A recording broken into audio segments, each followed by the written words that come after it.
Hey, everybody. Thank you for joining me on the Gorilla HR podcast. I am excited today. I have a special guest who has some unique experiences to share and a different perspective in her role that is, I would say, HR adjacent without being directly in HR. Um, well, instead of me just like trying to make sense of what it all is, I'm actually going to go ahead and I'm going to introduce Ryleigh Jackson. Ryleigh is with Primary Talent Partners. And as I said, she's got some really great info to share with us today. So, welcome, Ryleigh.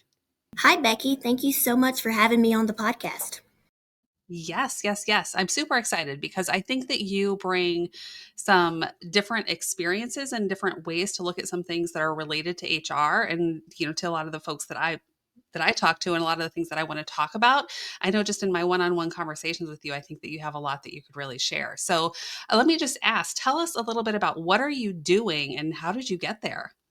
Well, thank you for also valuing my perspective. I think the way that the workforce is moving, things are a little less black and white as far as a specific role. You are doing a lot of different things in a lot of different areas, so it's okay to kind of have your hands in some different pots. But as of right now, I'm the director of marketing for my company that you mentioned, Primary Talent Partners, and we are a full service staffing and contingent workforce partner for our Fortune 500 clients. But of course, with marketing, it's our goal to stay in front of our intended audience on a favorable basis. But I also get to do some cool things with community partnerships as well as partnerships with HBCUs, so historically Black colleges and universities, and some mentoring and different things like that. So it's a little bit of marketing, a little bit of communications, a little bit of like growing partnerships as well. So it's a neat role.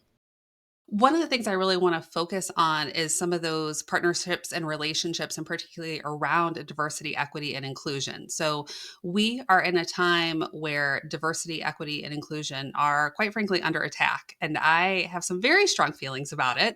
But I don't, I don't want to dive too deep into my feelings. But tell us a little bit. What do you think about that? One, what do you think about the idea that those things are under attack, and then why is that good or bad? Well, when you dive into this subject, it automatically makes my fingers feel or my hands get sweaty because it's something that I'm dealing with not just from a professional perspective, but as a woman of color from a personal perspective. So I don't get to wake up tomorrow and say, okay, I don't value DEI anymore because I'm going to be a diverse person regardless. So it's definitely disappointing to see the stray away from these DEI initiatives, but I can also say it's not surprising. Minorities and anyone that is in this space, you see this cyclic nature of people finding it important and then straying away because it no longer aligns with said business needs or whatever may be the case. So while it's disappointing, it's not surprising, but it also takes people in the space to kind of know that these headwinds are coming and to hunker down and stay even more committed to the goals in place, if that makes sense. So you see a lot of larger companies pivoting, defunding their DEI or their inclusion roles. And it's something that you wish you didn't see, but it even gives companies that are sticking to it and staying 10 toes down, as kids like to say now, on these issues. It kind of gives them the opportunity to be in the forefront. Yeah.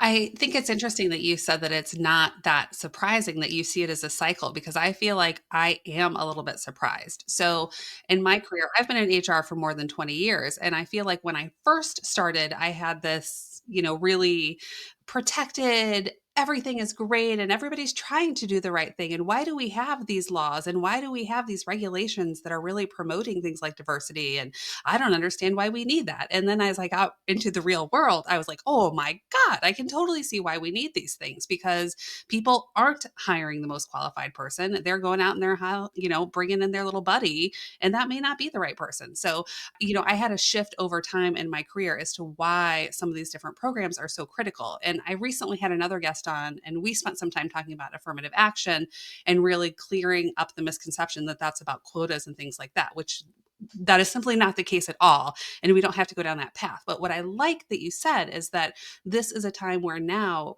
we have to be more committed than ever. And we have to do what we can in the ways that we can. So you mentioned that you are involved with a lot of different programs where you're doing mentoring and things like that. So in addition to the mentoring, what are some of the things that you are doing or that you're seeing that are helping people stay committed to these efforts? So the mentoring piece is more so important for the students being affected by all of these different laws, like removing affirmative action. These students are losing their scholarships and losing their access to greater opportunities than they would usually be in front of. So the mentorship is really important in that sense. We also have a lot of different initiatives for scholarships and internships. So the removal of scholarships from different government entities, having scholarships that we can offer and maybe take the place of some of those removals, that's also playing an important piece. And then to the point of the internships, something that I appreciate about them is that we offer them for one with large companies, and our students are paid through our organization. So a lot of the times you will find there's a bit of a disparity gap as far as who can take internships and who cannot, because a lot of them are typically unpaid. And you can go through the whole conversation of, well, internships are unpaid because younger students or entry level professionals need to pay their dues to their industry. But yes and no, that cannot always be the case. I know, don't you're gonna get me started now. Now I gotta interject my whole thing about internship. So, essentially with an internship, yes, there is an educational component, but I just simply cannot believe that there are so many internship programs where the people that are there as part of that program are not contributing to those workplaces and are not performing work that a paid employee would have to do. And in that situation, under the law, if those people are doing work that you would be paying somebody to do, they need to be paid for it. And I just can't understand why you wouldn't accept that and pay. So it's kind of like a great example I heard years ago from a great mentor of mine said, basically, if you have an internship in an ice cream shop and you go to the soft serve machine, unless you do anything other than have that person scoop up the ice cream or put it in the cone and throw it right in the trash, they need to be paid because you're paying other people to scoop up that ice cream, to serve it, to taste it, to clean it up, whatever it is. And so when we look at internships, well, I think that there is the educational component. Again, I just don't believe that those individuals are not contributing to help those be successful businesses. I just don't. We are completely aligned in that feeling then, because it's not right, even if people are just getting coffee, whether you're actually having a true value or a true addition, or whether you are doing something a little smaller, you're still contributing to that team and to that team's success. So for sure, we're definitely aligned there. And not to mention the fact of the lack of opportunities that some students or some young professionals, I keep saying students because that's who I work with largely, but they don't get the opportunity to pursue some of these internships just because the pay factor isn't there. So while others can gain experience in their field with like minded professionals, some are having to take jobs that just pay the bills, and that's not exactly the right way to go either. So that's another reason why I'm really passionate about it. Yeah. I mean, I think it's really pretty crappy to have to say, well, I can't take advantage of an opportunity that's going to help me advance professionally and give back to society and be a great contributing member of the community when I have bills to pay. And people are like, they don't necessarily have the luxury or the privilege to say, well, I can go do this unpaid thing when they need to pay their rent or buy gas or food or all that other good stuff, Priorities are different, and people deserve to have their priorities be different, right? for sure. You also mentioned just some of the issues with different grants and scholarships and things like that. I personally would rather live in an educated society. However, we have to go about making that happen. So I really feel like education is a right and not a privilege. So it's upsetting to me to see these things happen where people are losing some of those opportunities and then they don't have the resources to get an education. Why don't we want educated people? I completely agree. And I wish that it were, like I said, wish that it were different, but this is the cards that were being dealt. And so it takes maybe some creativity and some uniqueness to still make sure we are an educated society and we're still pumping out, young professionals that will be able to make changes so that we don't have to continue doing these things, right? So we don't have to keep going through these different cycles of disappointment. I hate that we're like going in these circles. So, what are some of the other things? I think that was something I started to ask about, and then I sidetracked myself, getting myself all worked up. But what are some of the things that you're seeing that employers can do, as well as some of these new grads and new job seekers that can help one continue to encourage inclusion in our workplaces? What can we be doing, and what can we encourage people to do?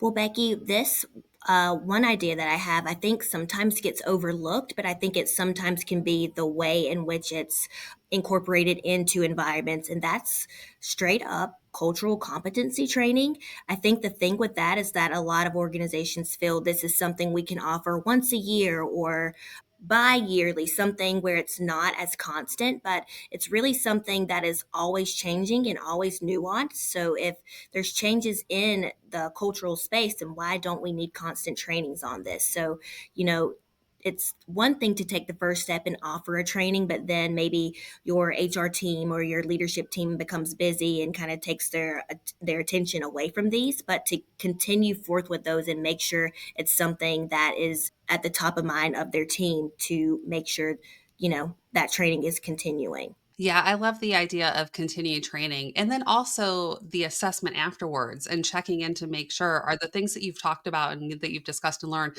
being put into practice, and making sure that that's sustained. Otherwise, yeah, then you wasted your time doing it. Exactly, exactly. And to the point of some kind of assessment afterwards, we've even heard of cases where managers attach different compensation benefits to doing those trainings or completing those assessments. So while that can sometimes seem brass or maybe something that's too much, it also just ensures that these trainings are being completed and that they're being paid attention to. Yeah, I mean, I don't think that that is a bad or a rough idea at all. It's simply saying these are the behaviors that we desire, and so they're the behaviors that we're going to reward. So I think Exactly. there's nothing wrong with tying comp to that. So what are some of the biggest lessons that you've learned in your role? Again, you have this you have so much knowledge from the staffing and placement recruiting side, and then also the marketing side. So tell us a little bit about some of the things that you've kind of learned along the way. In thinking about my journey up to this point, I also like to go back and think of where I was as a college graduate. So I graduated during the pandemic. It was a time where I thought I had my path laid out, but then again, the pandemic introduced new opportunities and sometimes lack of opportunities to all of us, right? So I did need to kind of step back, revamp, figure out what my next steps were. So then comes really my understanding of the power of networking because I had pivoted from what I studied.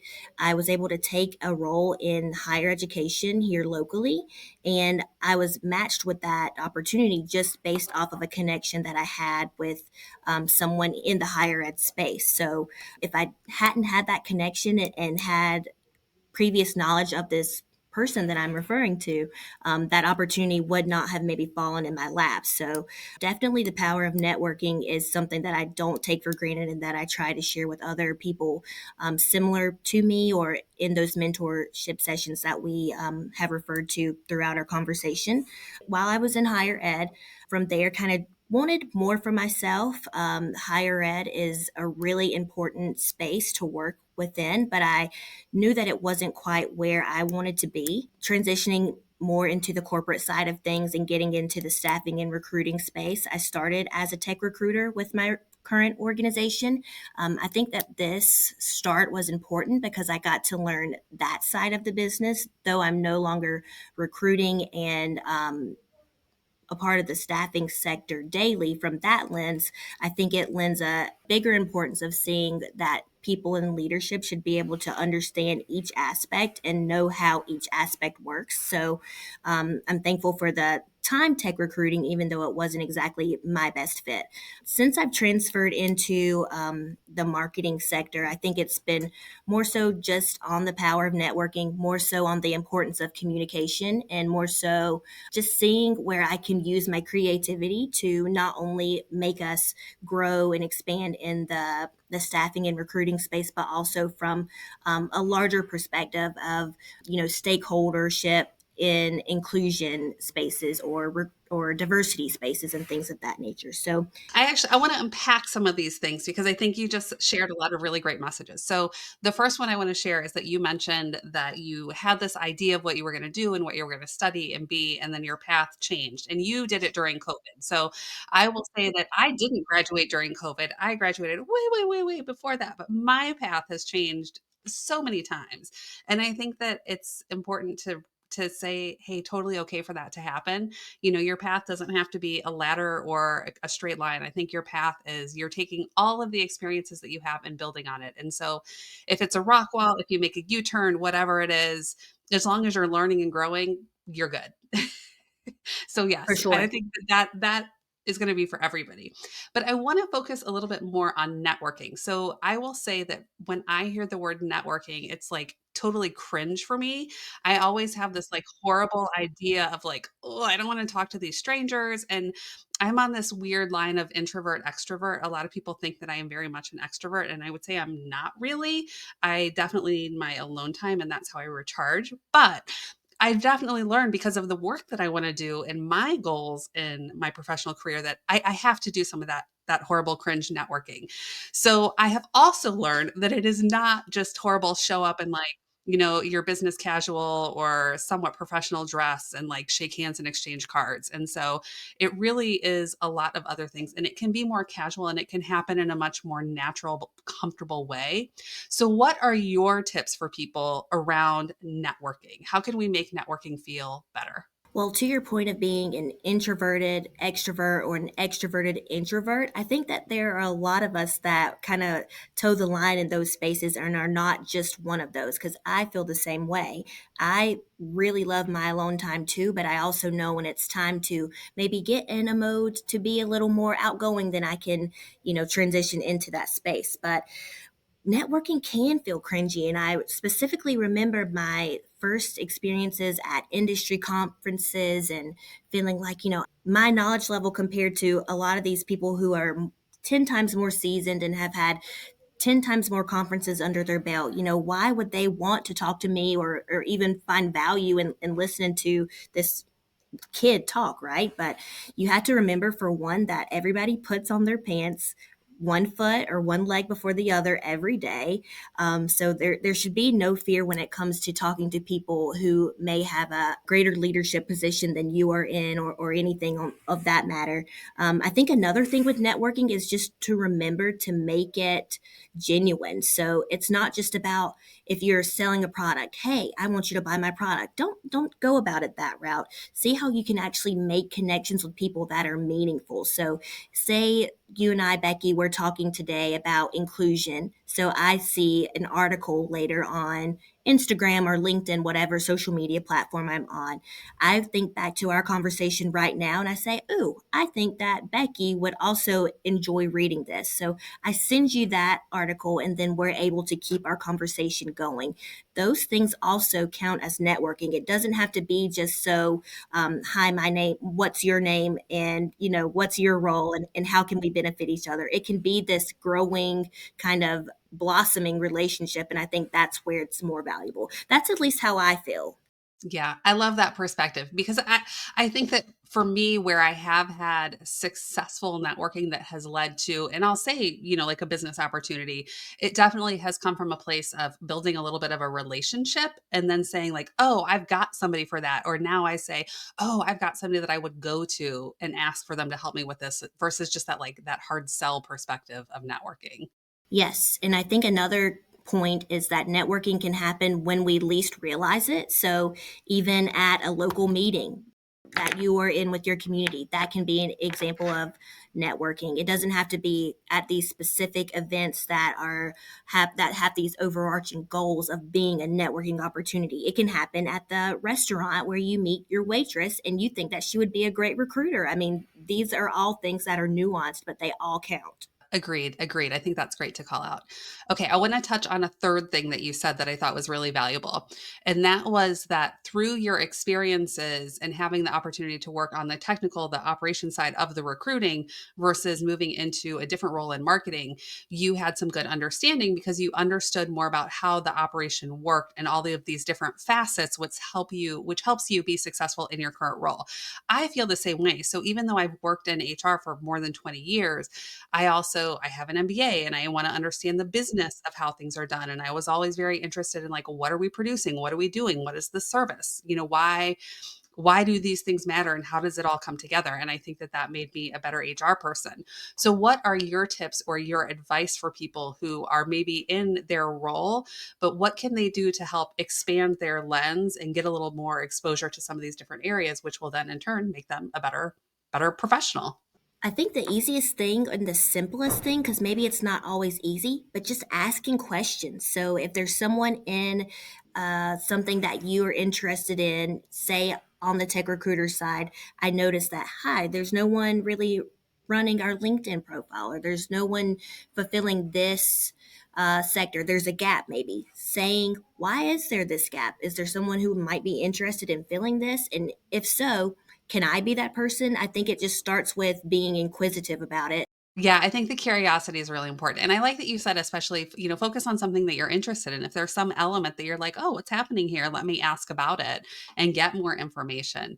Because I think that that really can go a long way. And again, that's even like kind of that internal networking because you might end up working with somebody or having communications that you wouldn't within your normal traditional role. Yes, and to your point of using your liberal arts degree now, you might not see those exact ways that you're using it. I feel the same way about my degree in exercise science. Now I'm in marketing, but they were skills and they were things that you picked up along the way through getting that degree that have contributed to now. So even if it's not a direct line of commonality, there is something that you can pull from each of those, right? Yeah, that's like the role-based, versus your transferable competency. So, like, going through the process of learning and getting that education, you pick up a ton of really useful transferable skills, even if now you've got something tucked away that is would also be more role-based that maybe you don't use day to day.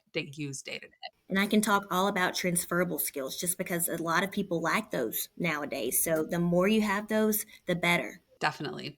So we're getting down. We have a few minutes left, but I want to spend the last few minutes that we have together talking about the focus for 2025. So where do you think that businesses should be focusing their efforts and their resources for the remainder of this year?